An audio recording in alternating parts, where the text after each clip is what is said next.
Sementara itu, saudara, 200 lebih tenaga medis mulai dari dokter, perawat, bidan, dokter gigi, dan tenaga lab yang bekerja melakukan penanganan COVID-19 selama ini terkonfirmasi positif COVID-19. Namun saat ini di Provinsi Aceh hanya sekitar 40 tenaga medis yang masih menjalani perawatan di rumah sakit dan karantina mandiri, sehingga pelayanan kesehatan terhadap pasien penyakit umum baik di puskesmas dan rumah sakit sedikit terganggu.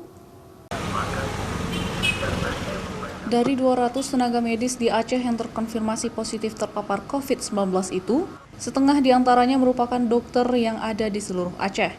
Namun saat ini hanya tinggal 40 orang yang masih menjalani perawatan.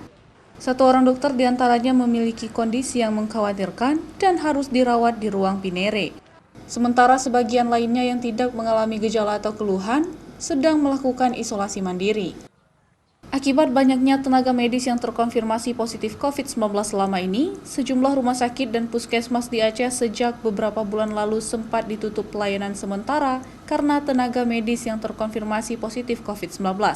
Sehingga pelayanan terhadap pasien penyakit luar COVID-19 sempat sedikit terganggu. Dr. Safrizal Rahman, Ketua ID Aceh, menyebutkan, untuk memproteksi agar tenaga medis tak lagi terpapar atau menular COVID-19, harus adanya upaya sistematis dari pemerintah dan pihak manajemen rumah sakit. Di antaranya dengan cara men-screening setiap pasien saat berobat dan beberapa cara proteksi lainnya, karena kebanyakan tenaga medis tertular COVID-19 dari pasien di rumah sakit.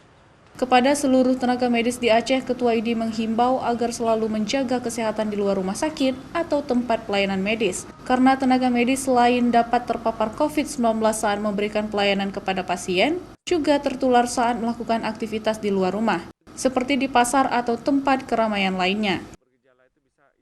Banyak sekali tenaga medis di Aceh yang kemudian juga terkonfirmasi positif. Mereka ini adalah kategori dokter, perawat, bidan, dokter gigi, laboran, dan lain-lain yang bekerja untuk penanganan COVID. Bahkan dalam data kami sudah mencapai 200-an orang lebih yang kemudian terkonfirmasi positif. Dan setengah diantaranya adalah dokter.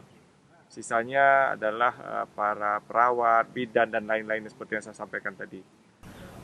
Pelayanan pasti sedikit banyak terganggu. Beberapa rumah sakit bahkan kemudian meng-close sementara pelayanannya. Sehingga layanan untuk penyakit-penyakit di luar COVID tentu saja terganggu. Pandemi COVID-19 di Aceh saat ini kondisinya sudah sangat mencemaskan. Bahkan di Indonesia, Provinsi Aceh sudah termasuk daerah 10 besar angka tertinggi kasus COVID-19.